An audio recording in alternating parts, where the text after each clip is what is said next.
ações de graças. Obrigado, Senhor. Glória te damos, Pai. Nós te agradecemos, Senhor, por essa noite. Nós te louvamos e te bendizemos pelos teus feitos em nossas vidas. Obrigado, Senhor, pelos livramentos que sabemos e os que não sabemos que tu nos deste. Obrigado pelo teu suprimento, Senhor. Obrigado pela tua saúde divina operando em nós, Jesus. Nós te rendemos ações de graça, Senhor, porque teu Filho Jesus naquela cruz nos deu acesso. Por isso nós somos gratos, por isso que nos alegramos, Senhor. Por isso nós levantamos mãos santas, por isso estamos aqui essa noite, Senhor, porque reconhecemos em Ti, Jesus, o melhor lugar para estar, Senhor. Obrigado, Senhor, porque não tem lugar melhor do que esse. Obrigado, Senhor, porque aqui nós temos paz, temos redenção, temos a presença do Espírito, Senhor. Porque aqui nós nos renovamos as nossas forças.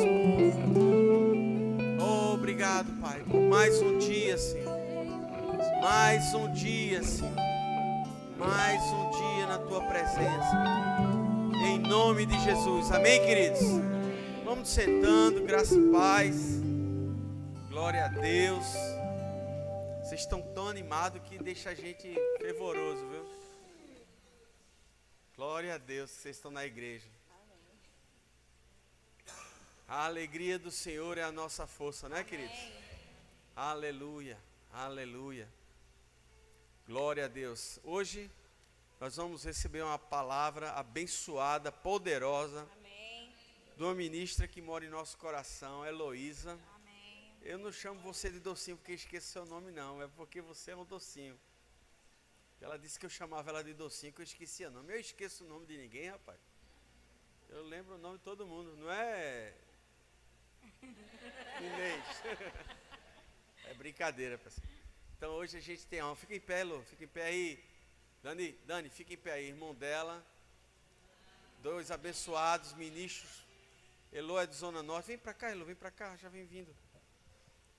Elô é ministra de Zona Norte. Internacional, viu? Já foi pro Chile. Foi Bolívia também, né? Porque foi Chile e agora foi Bolívia, né? Mas vamos receber, queridos, dessa mulher de Deus, uma palavra abençoada. Fique livre. O louvor está à sua disposição. O microfone é para cima, é. Agora. Aleluia. Glória a Deus, queridos. Fica à vontade, Elo.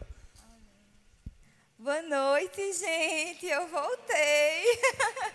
É um prazer estar com vocês aqui de novo. Eu estava dizendo ao pastor, quando a escala chegou, eu fiquei feliz, porque eu já conhecia vocês, né? Aí eu disse, então vou mais confortável. Mas eu disse, meu Deus, o pessoal vai dizer ela de novo. Vai ser eu de novo. Vai ser eu de novo. Eu queria agradecer a Cris, ao pastor Márcio, que me receberam, e a vocês também, que estão me recebendo, né? E quando eu estava pensando sobre o que ministrar para vocês, na verdade, eu já tinha uma impressão do que ministrar, e eu estava pensando sobre como que eu ia fazer isso. E de uma forma um pouco inusual, eu quero ler com vocês um dos meus textos preferidos da Bíblia. E a minha intenção é estabelecer 3 fundamentos, que eu entendo que são fundamentos para todos os filhos de Deus e que precisam estar bem vivos na gente nesse tempo que a gente está vivendo. Então, a gente vai ler Mateus 16, a gente vai ler do 13 ao 19, mas o nosso foco vai estar ali nos versículos 16 ao 18, mas a gente vai ler para entender o contexto, tá? Deixa eu só abrir a minha Bíblia. Se vocês já acharam, projeta também, né? Então, vamos lá. Lá no 13 diz assim: Indo Jesus para a região de Cesareia de Filipe, perguntou a seus discípulos: Quem os outros dizem que é o Filho do Homem? E eles responderam: Uns dizem que é João Batista, outros dizem que é Elias, e outros dizem que é Jeremias ou um dos profetas. Ao que Jesus perguntou: E vocês, quem dizem que eu sou? Respondendo Simão Pedro, disse: O Senhor é o Cristo, o Filho do Deus vivo.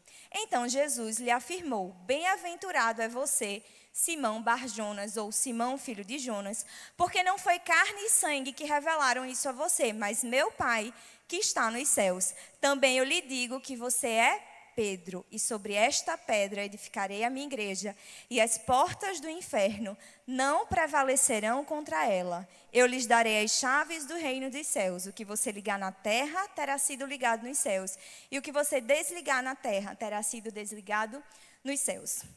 Eu amo esse texto porque eu acho que ele é um texto muito rico. E o que eu queria destacar para você hoje é que dos versículos 16 ao 18, a gente tem 3 formas de tratar diferente. Veja, nós estamos falando da mesma pessoa. Quem que respondeu Jesus? Foi Pedro. Mas no versículo 16, a Bíblia diz, respondendo Simão Pedro. No 17, Jesus faz referência apenas ao nome Simão. E no 18, ele faz referência apenas ao nome Pedro. E talvez você olhasse para isso e dissesse assim, mas por que ela quer destacar isso? Porque eu acredito piamente que não tem nada na Bíblia que é inútil.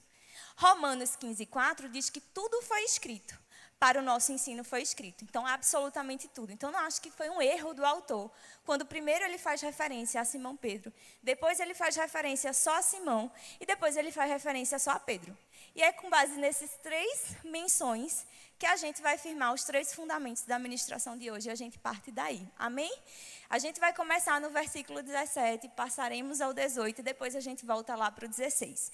Então, no versículo 17, Jesus ouviu a resposta de Simão Pedro e ele disse assim, bem-aventurado é você, Simão. Bar-Jonas não era o sobrenome dele, Bar-Jonas significa filho de Jonas. Então, bem-aventurado é você, Simão. Simão, o nome Simão significa aquele que ouve, ou o ouvinte. Então, quando Jesus fala aqui, bem-aventurado é você, Simão, e ele destaca só o nome Simão, é como se ele estivesse dizendo assim, bem-aventurado, mais do que feliz, é você, aquele que ouve. Porque você ouviu o que o meu Pai disse no céu, você entendeu quem eu sou. Então, o primeiro fundamento que eu quero estabelecer com você essa noite é o que nos coloca e o que nos mantém nesse lugar onde nós somos bem-aventurados, onde nós somos mais do que felizes, é ouvir a voz de Deus. Você podia dizer assim comigo, a voz de Deus? Você podia dizer de novo, mas mais forte? Muito bem. Então, o que nos mantém num lugar de bem-aventurança é ouvir a voz de Deus. Na resposta de Jesus, ele estava dizendo isso. Ele estava reconhecendo que porque Simão, aquele que ouve, ouviu, ele era bem-aventurado. Não é a voz do mundo, não é a voz da mídia. É a voz de Deus que vai fazer com que você permaneça sendo mais do que feliz. É isso que significa ser bem-aventurado. Amém? Lá no versículo 18, agora a gente passa para o 18. Jesus continua respondendo e ele diz assim, olha, também eu lhe digo que você é Pedro, e sobre esta pedra edificarei a minha igreja. Antes de dizer para você o que significa Pedro, a pedra que Jesus estava falando aqui, que ia edificar a igreja, era o fato de que ele era o Cristo, o Filho de Deus vivo. A Bíblia diz que ele é a pedra angular. Amém? Então, essa era a revelação de que ele é o Cristo. Mas Jesus diz assim, Pedro, muito bem, você entendeu, porque você ouviu a Deus, você entendeu quem eu sou. Mas agora que você sabe quem eu sou, eu vou dizer quem você é. Você é Pedro. E Pedro, no original, significa Petra, que é pedrinha, pequena rocha. Pedra pequena. Pedra, no original, Pedro é Petros, pedrinha, pequena rocha. E pedra, no original, é Petra, que significa grande rocha. Então, o que Jesus estava dizendo, eu vou parafrasear para vocês, era assim, Pedro, muito bem, enquanto eu sou a grande rocha, você é uma pedrinha, você é parte de quem eu sou. Você é feito do mesmo jeito que eu, só um pouco menor. Isso é verdade? É. Lá em Salmos 8, o salmista começa a falar sobre o homem. E ele diz assim, quem é o homem para que com eles te importe e o filho do homem para que o visites? Aí no versículo 5, o salmista escreve assim, no entanto, um pouco menor do que Deus o fizeste, e de glória e honra o coroaste. Então, nós fomos feitos para ser como Deus é, só um pouco menor do que Ele. Era o que Jesus estava dizendo. Jesus estava dizendo, eu sou a grande rocha, mas você é a pedrinha. Você foi feito para ser como eu, você é só um pouco menor do que eu. Amém? E por que isso é tão importante? Porque a gente precisa saber a nossa identidade. E o segundo fundamento que eu quero colocar para você, lembra, o primeiro é, bem-aventurança é resultado de ouvir a voz de Deus. E o segundo é, quando a gente entende quem Deus é, quem Cristo é, Ele conta para a gente quem a gente é nele. E nele nós somos filhos. Nós somos exatamente como Ele é. Feitos com o mesmo material, temos a mesma natureza, só somos um pouco menores. E agora a gente volta lá para o 16, porque no 16 a Bíblia diz que quem respondeu? Simão Pedro. Deixa eu falar um pouquinho para vocês do contexto. A gente leu todo o texto e no texto o que é que a gente estava lendo? A gente estava lendo que Jesus estava perguntando o que é que o mundo estava dizendo dele. E o mundo estava tirando para todo lado, né? O mundo estava dizendo, uns dizem que são profetas, uns dizem que é Elias, uns dizem que você é João. O mundo estava tentando adivinhar, mas o mundo tinha a resposta certa? Não. Quem que tinha a resposta certa? Simão Pedro. Aí agora a gente vai pegar as duas definições. Simão, aquele que ouve. E Pedro é aquele que foi feito à semelhança de Deus, só um pouco menor do que ele. Então, o terceiro fundamento dessa noite para a gente é que a resposta certa para o mundo vem daqueles que ouvem e que foram feitos à imagem e semelhança de Deus, só são um pouco menores que ele. Esses somos eu e você. Vamos revisar os 3 pontos? Primeiro ponto, bem-aventurança é resultado de ouvir a voz de Deus. Por quê, Heloísa? Porque quando a gente ouve a voz de Deus, Deus revela para a gente um pouquinho de quem Ele é. Não é assim porque é um pouquinho, porque a gente não só conhece, a gente segue em conhecer. Não é assim? A revelação de quem Deus é gradativa, porque Ele é eterno. Sempre tem algo novo. Mas quando Ele se apresenta, Ele sempre se apresenta para a gente como eu sou. Quando eu vim aqui da última vez, eu falei para vocês que Moisés foi escolhido para libertar o povo. E quando Deus chama ele diz, o que é que eu vou dizer para o povo? Aí Deus diz assim, diz que o eu sou te enviou.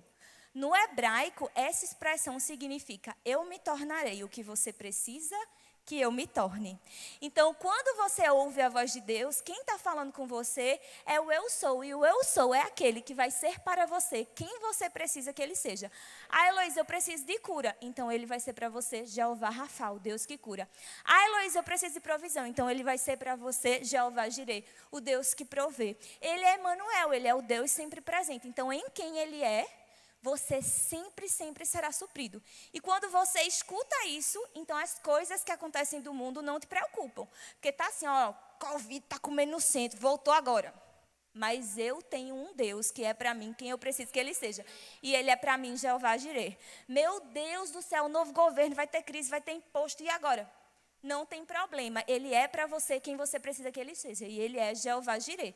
Então, quando você ouve a voz de Deus e sabe quem Ele é, você não fica perturbado, você fica num estado de alguém que é mais do que feliz. As coisas do mundo não vão te preocupar. O nosso segundo ponto, que dizia lá de Pedro, era quando eu conheço a Deus, Deus revela para mim quem eu sou. E quem eu sou? Eu sou parte de quem Ele é. Como Ele é, feito com a mesma essência, eu tenho a mesma natureza, eu só sou um pouquinho menor. E quando eu sei quem eu sou, então eu ando em a autoridade, porque Deus, Ele é um Deus cheio de autoridade, que deu toda a autoridade para mim.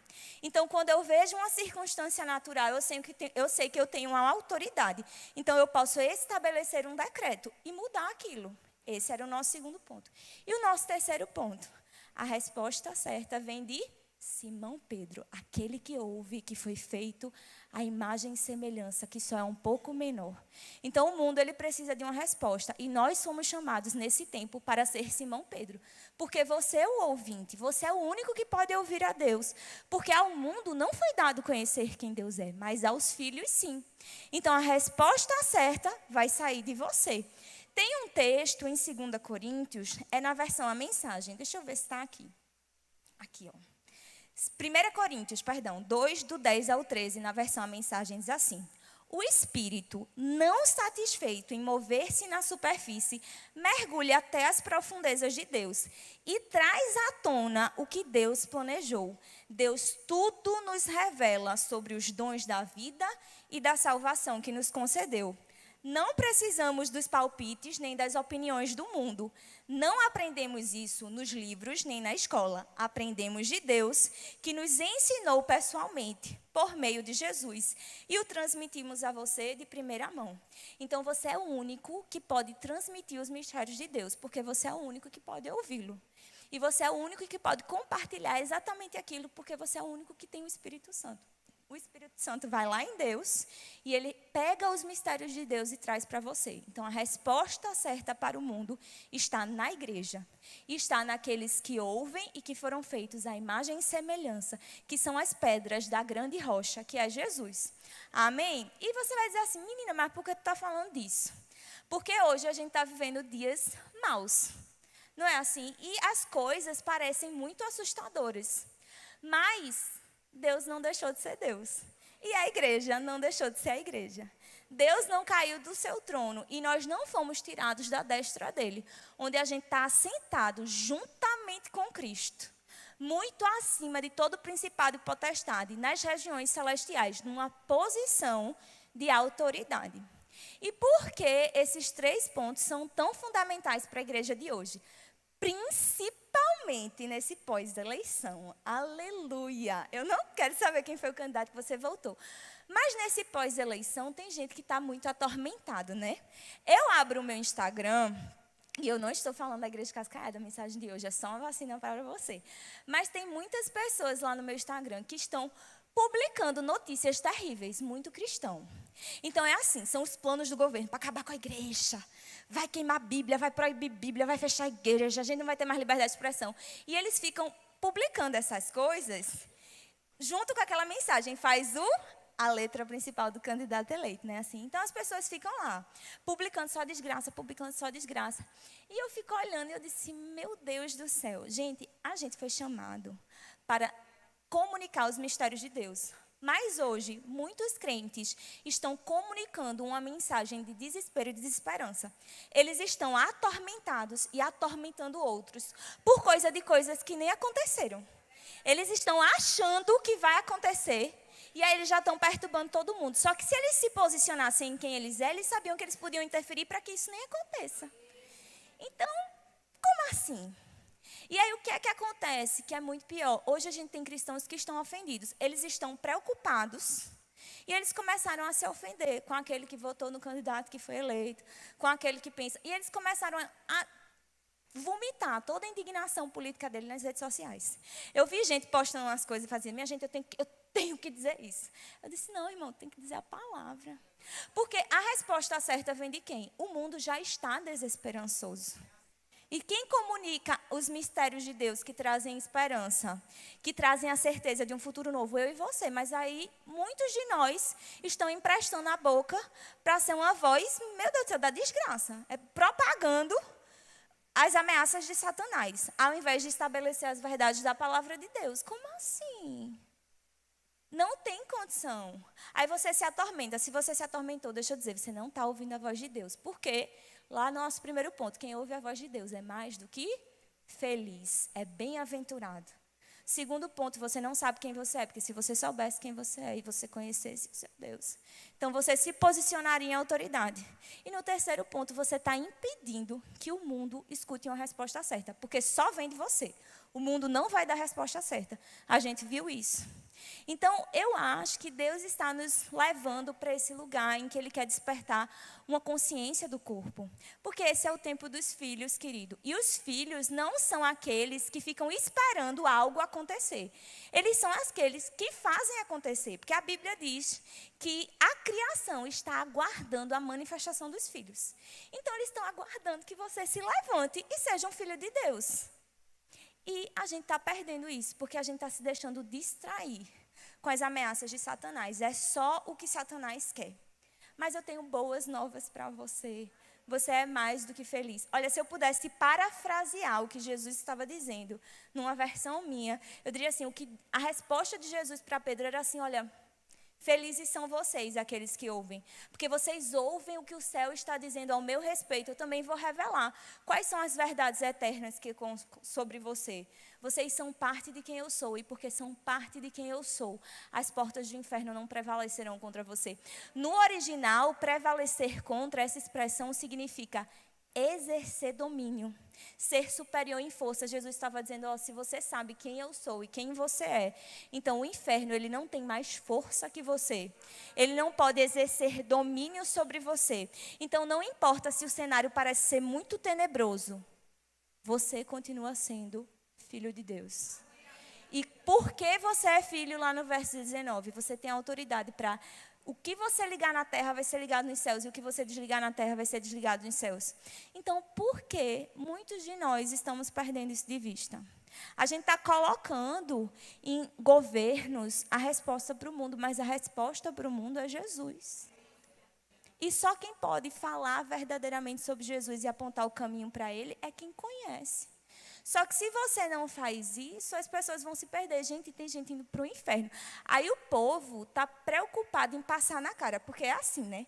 Postas de graças que talvez aconteçam.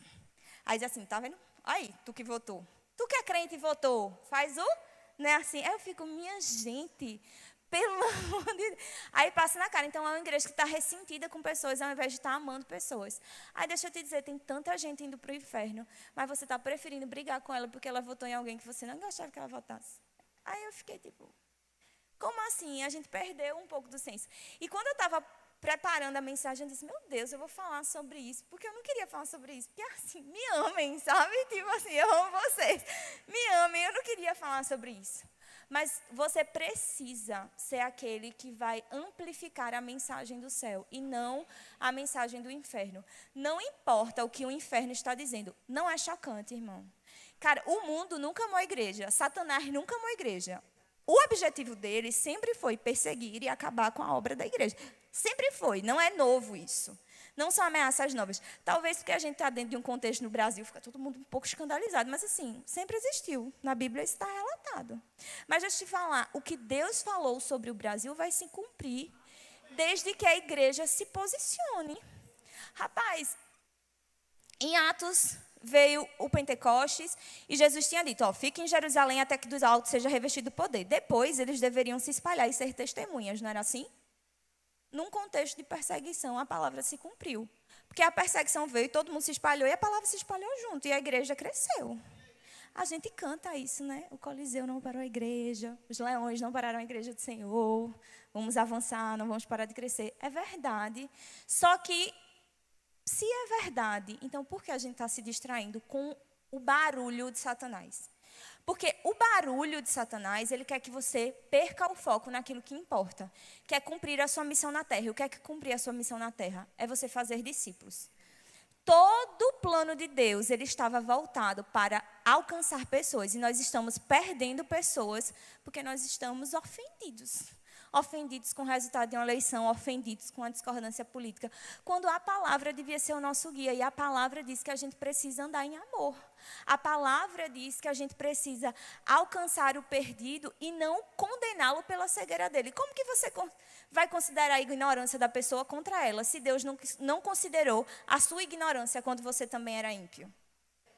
Aí a gente vai pesar a mão no outro, quando Deus foi misericordioso com a gente. Sabe, se Deus nos alcançou em amor, a gente tem essa responsabilidade, porque só você pode comunicar as verdades eternas. E é isso que Deus quer. Ele quer nos levar para esse lugar. Só que a gente precisa parar de pensar muito na gente, porque é o que está acontecendo depois disso, né? A gente fica pensando e projetando problemas, dizendo assim, mas meu Deus, eu investi agora. Ai, meu Deus, mas e se vier uma crise? Ai, meu Deus, mas e o imposto, e agora? Então, a gente está sempre olhando para a gente. Só que da sua parte, que é crente, já está resolvido. Jeremias 7. Jeremias 7 diz assim, 7 e 8, diz assim.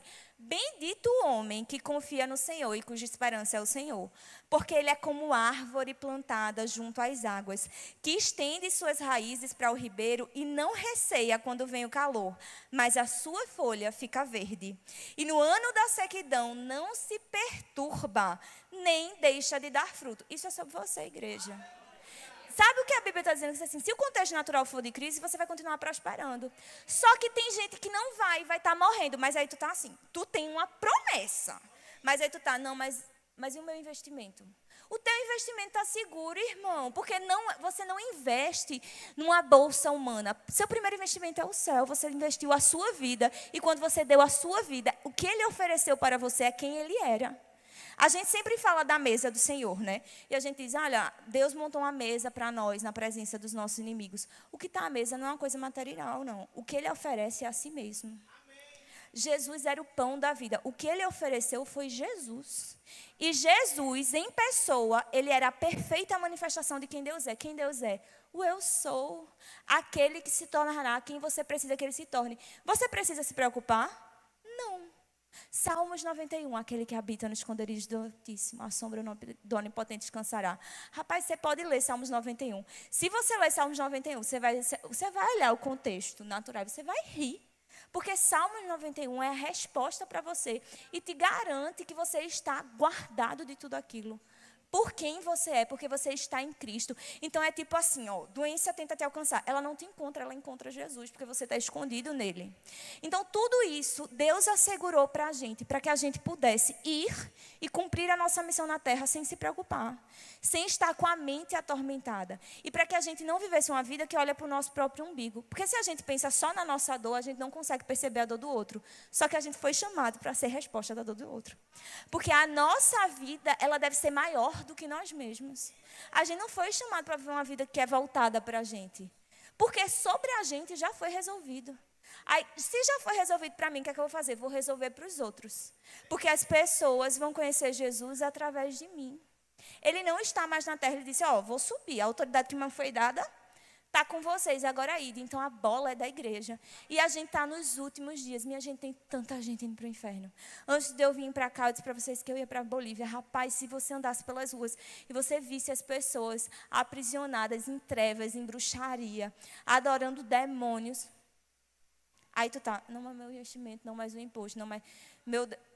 Só que já foi resolvido. Então, Deus, ele te colocou numa condição de paz. É tão interessante. Eu nunca decoro onde está na Bíblia, mas Jesus, ele ressuscita e ele aparece para os discípulos. A Bíblia não conta assim. E a Bíblia diz assim, ó, paz seja com vocês. Paz aqui no grego é eirene.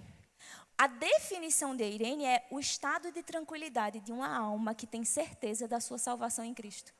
Essa é a palavra que está sobre você. Uma alma tranquila porque está certa da salvação. É indivíduos que foram colocados em paz. Então, você não está em estado de guerra com Deus. Você está em paz com Deus. Você tem prosperidade, segurança, alegria. Eirene é tudo isso. Então, para você, está resolvido. E, Heloísa, o que é que você quer falar hoje? Olhe para os outros. Quando o diabo tentar fazer com que você perca o foco no outro, aí você lembra. Nosso primeiro fundamento. Se eu ouvir a voz de Deus, eu vou estar em um lugar de bem-aventurança. Então, eu não preciso dar ouvidos para o diabo. E quando eu estou nesse lugar em que eu sou mais do que feliz, eu posso me mover livremente para fazer para os outros. Porque eu não estou mais olhando para mim, para as minhas necessidades. Porque elas foram resolvidas na cruz. Então, Deus está chamando a gente para esse lugar. Que não é mais sobre a gente, que a gente não olha para a gente. Porque amar é colocar o outro em primeiro lugar. E as pessoas estão perdidas. Aí eu fico vendo gente responsabilizando uma pessoa que está cega pelas coisas que podem acontecer. Deixa eu dizer uma coisa, querido. O estado das coisas no Brasil, nas demais nações, nunca vai ser responsabilidade dos ímpios, porque eles são cegos. Sabe quem tem autoridade? É a igreja. Então, deixa eu te dizer uma coisa. Se der ruim, não foi por conta da cegueira dos ímpios, foi por conta da omissão do justo. Porque se você se posicionar, se você ouvir a voz de Deus, se você entender quem você é, e se você se dispor a ser uma resposta para o mundo, então as coisas vão ser diferentes. Mas para isso você precisa entender que a sua vida é além de você. Rapaz, se o nosso referencial é Jesus, a Bíblia diz que ele não julgou por usurpação ser igual a Deus, mas a si mesmo se humilhou e fez em forma de homem. Ele era Deus. E por amor de nós, ele deixou a divindade dele e se tornou homem. Mas a gente não quer deixar as nossas próprias razões para alcançar a nossa família que está se perdendo. Porque a gente brigou na eleição. Entendeu o nível? E eu entendo porque, assim, primeiro veio para mim, minha gente. Nas eleições, Deus sabe que tem coisas que eu queria até responder. Mas o Espírito fazia assim, minha filha, qual o propósito? Eu ia dizer, qual o propósito? Não tem propósito. Vou ficar calada. Eu entendo que às vezes a gente quer, mas qual o propósito? É só para você dar vazão à sua carne, à sua alma. Por que a gente quer fazer o que a gente está fazendo às vezes? Qual o propósito? Se não glorifica a Deus ou se afasta as pessoas de Deus, a gente deveria repensar. Porque tudo na nossa vida foi pensado para aproximar o perdido de Cristo. Esse é o ministério da reconciliação, que foi dado a todos nós, e esse é o fim de todos os chamados. Que a gente seja aqui, na terra, um representante de Jesus, para que as pessoas o conheçam e se aproximem dele. Amém? E a outra coisa, né, que eu estava conversando com a minha mãe um dia, vou me expor para vocês. Eu estava indignada com as coisas, dizendo, meu Deus, eu queria que esse povo tudo tivesse, né, visse aí como é bom que eles estão querendo. Depois, manhã ficou, menina, esse negócio de igreja não, isso é mesmo não. Mas, por isso que eu disse que o Espírito Santo tratou primeiro comigo, minha gente. E eu disse, pai, assim, perdão, de verdade. Porque, cara, deixa eu dizer para vocês, é indigno do Evangelho a gente querer que o perdido sofra. Porque eles estão perdidos. Eles não têm culpa do que eles estão fazendo. É vergonhoso, assim, não representa Cristo. Eu disse, meu Deus, perdão, porque, cara, quando a gente fica tentando responsabilizar os outros e querer que o outro como o pão que o diabo amassou, não é digno de quem você é nele. Não é digno. E talvez, às vezes, a gente fica pensando assim, mas vou ter que orar para essa pessoa desfrutar. Irmão, porque assim, você foi chamado para construir algo que é maior do que você e que vai alcançar pessoas que nem fizeram nada. Cara, a gente pensa na Arca de Noé, era um lugar de salvação, né? Então, eu estava tendo um tempo de comunhão com os irmãos, e o irmão estava falando sobre isso. Ele disse, a Bíblia não disse que nem a família de Noé ajudou Noé. Noé construiu algo sozinho. Era para a salvação de quem quisesse. As pessoas não quiseram. Então, isso foi uma escolha delas, mas Noé nunca limitou. Noé nunca ficou do tipo assim, só oro por mim, só oro pelos meus, só vou fazer porque os outros não quiseram me ouvir, não quiseram me ajudar. Os outros têm que mais aqui colher. Ele nunca teve esse sentimento. A gente tem que ter essa mesma concepção de que aquilo que a gente está construindo é para abarcar todo mundo. Até quem naturalmente você olha e diz assim, não merece não. Porque não é segundo o que você percebe naturalmente. Você precisa acionar uma lente no espírito para entender que aquela pessoa, ela precisa do que você carrega, ela precisa de comunhão com Deus. Mas você tem que se livrar das suas próprias ideias, se livrar dessa coisa egocêntrica. Eu fico vendo umas pessoas, é muito engraçado, né? Acontece uma coisa horrível. Aí o povo começa, Jesus volta logo. Jesus volta antes que a igreja seja perseguida. Jesus volta antes que levem todo o meu dinheiro. Meu Deus. Aí passa e vê uma cena, uma imoralidade na rua. Jesus volta. Jesus queima. Aí eu fico pensando, veja, é engraçado, né? E às vezes a gente fica tipo, vez. Jesus volta logo, Jesus. Só que isso é falta de consciência de quem você é. Porque se você soubesse quem você é, você não tinha essa reação. E aí eu estava pensando sobre isso, eu estava dizendo, meu Deus do céu. Como que uma visão corrompida de quem nós somos deturpa a intenção dos nossos corações, né? Porque esse clamor de, eu olhei alguma coisa no mundo, meu Deus, Jesus volta logo. Isso aqui torna Maranata um clamor egoísta. E Maranata não é sobre isso. Mas quando a gente começa a olhar para as coisas naturais, às vezes a gente se acha muito santo, porque está no meio dessa coisa ímpia, coisa suja, podridão. Jesus volta, me tira daqui. Quando você faz isso, você não está entendendo que você é a resposta para aquela podridão. Aí você começa a fazer o quê? Você começa a se colocar na posição de alguém que precisa ser salvo, que precisa ser tirado do mundo. Meu filho, você nem é do mundo, você já foi tirado. Você está aqui por um propósito. Você já foi salvo, você não precisa ser salvo. Mas aí você não entende isso, aí você torna o Maranata, ele vira o resultado de um coração amedrontado porque não recebeu a revelação do amor. Quando, na verdade, o Maranata é um clamor de uma igreja que entende que o caminho para Cristo passa pela obediência ao ID. Porque o objetivo dele nunca foi que você fosse sozinho, foi que você fizesse discípulos. Quer que a Bíblia... Meu Deus, antes de subir, ele disse assim, olha, toda a autoridade me foi dada, toma aí, vai e faz discípulos.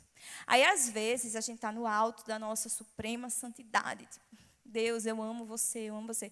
Vocês já ouviram falar em linguagem de amor? Tem um livro, né? 5 linguagens de amor. Fica aí a indicação. Aí tem várias linguagens de amor, mas a Bíblia diz qual é a linguagem de Deus. Sabe qual é a linguagem de amor de Deus? Obediência. Os que me amam são os que obedecem os meus mandamentos. Aí você está lá, Jesus eu te amo, Jesus eu te amo, Jesus eu te amo.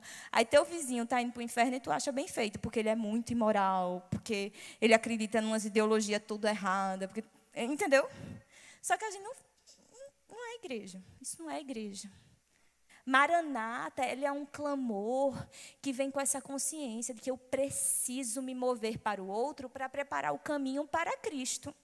Deixa eu perguntar uma coisa para você.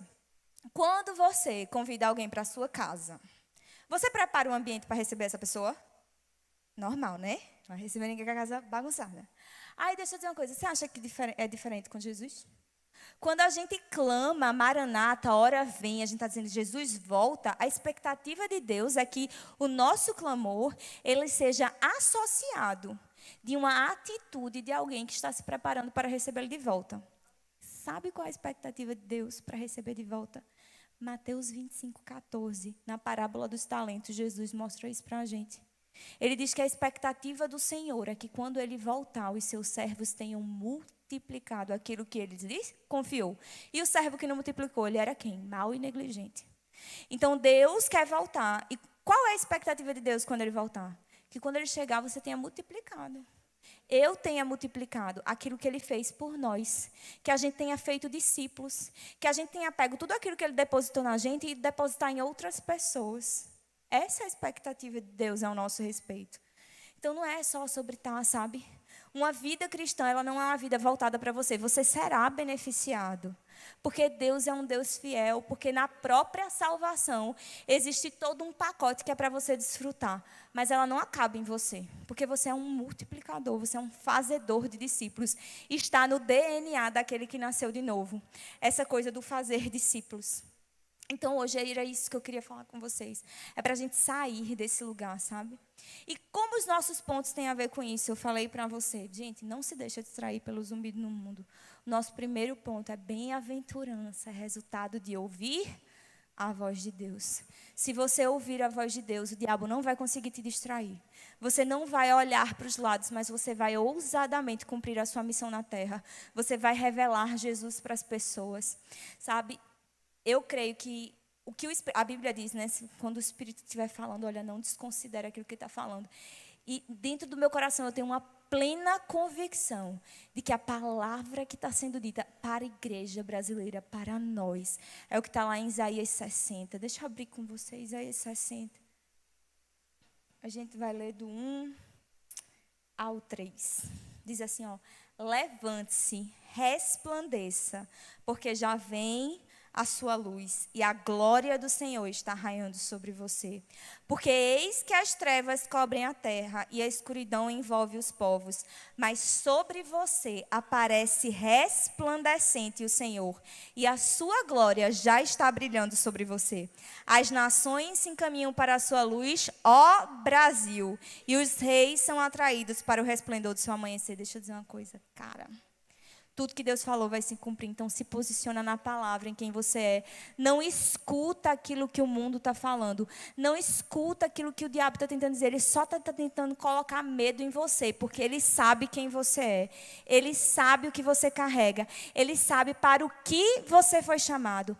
Atente para a voz de Deus. Você será mantido em paz. A sua mente será preservada em paz.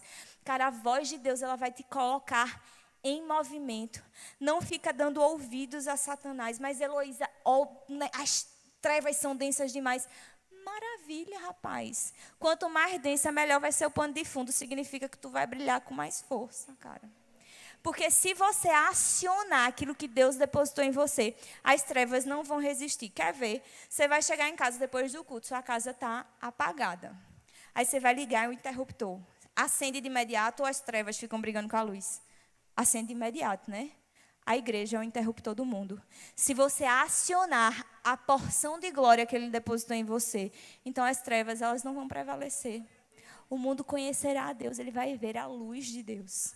Amém, gente? Segundo ponto, tenha consciência de quem é Jesus e de quem você é nele. Você é filho de Deus.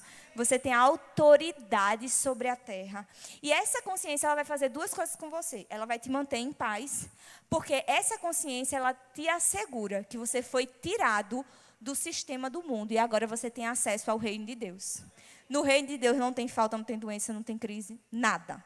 Então, você não precisa se preocupar com as coisas naturais, porque esse governo, ele não rege a sua vida. É o reino de Deus que rege a sua vida.